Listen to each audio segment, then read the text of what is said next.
Bago sa saksi, dalawang construction worker ang nabagsakan ng pader mula sa ginigibang bahay sa Quezon City. Saksi si Jamie Santos.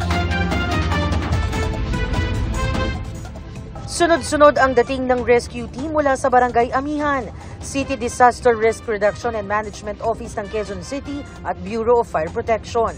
Isang tawag kasi ang natanggap ng barangay mula sa concerned citizen na may nabagsakan ng pader sa isang bahay sa Nara Street. Mabilis na tumugon ang rescue team para sagipin ang dalawang construction worker na nabagsakan ng pader mula sa dinedemolish na lumang bahay. Pagdating ng unang responder, natagpuan nila ang dalawang biktima sa ikalawang palapag ng lumang bahay. Nakadagan ang malaking bahagi ng gumuhong pader. Naabutan namin doon, meron isang construction worker, tinuro niya kung nasaan yung location ng dalawa. So, nung inakit namin, sinilip namin sa second floor, bali umakit lang din kami sa pader kasi wala na siyang hagdan Pagsilip namin, nakadagan yung parang firewall ng bahay ng second floor doon sa dalawang tao.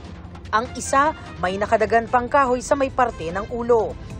May kalumaan na raw ang bahay na dinedemolish at ang kinalalagyan ng dalawang biktima. Dahil delikado ang sitwasyon, maingat na nirescue ng CDRRMO at BFP ang dalawang construction worker. Siguro mga less than an hour kasi medyo mahirap yung yung sitwasyon Dahil nasa second floor siya, so iniiwasan din nila siguro baka pag umakyat sila mag-collapse naman yung second floor. Lahat sila babagsak. Agad itinakbo ang dalawang construction workers sa ospital. Nung nakuha po yung dalawa, pares silang may tama sa ulo Tapos yung isa parang fracture or bali yung paa niya. Tapos yung isa parang may nararamdaman din sa balikat.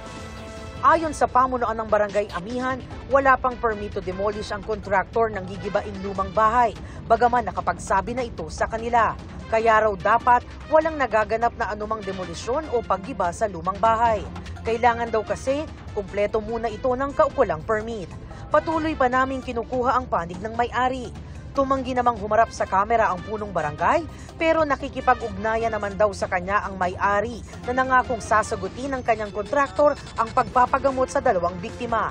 Tumangging magbigay ng pahayag ang kontraktor, pero nakikipag-ugnayan naman din daw ang kontraktor sa barangay.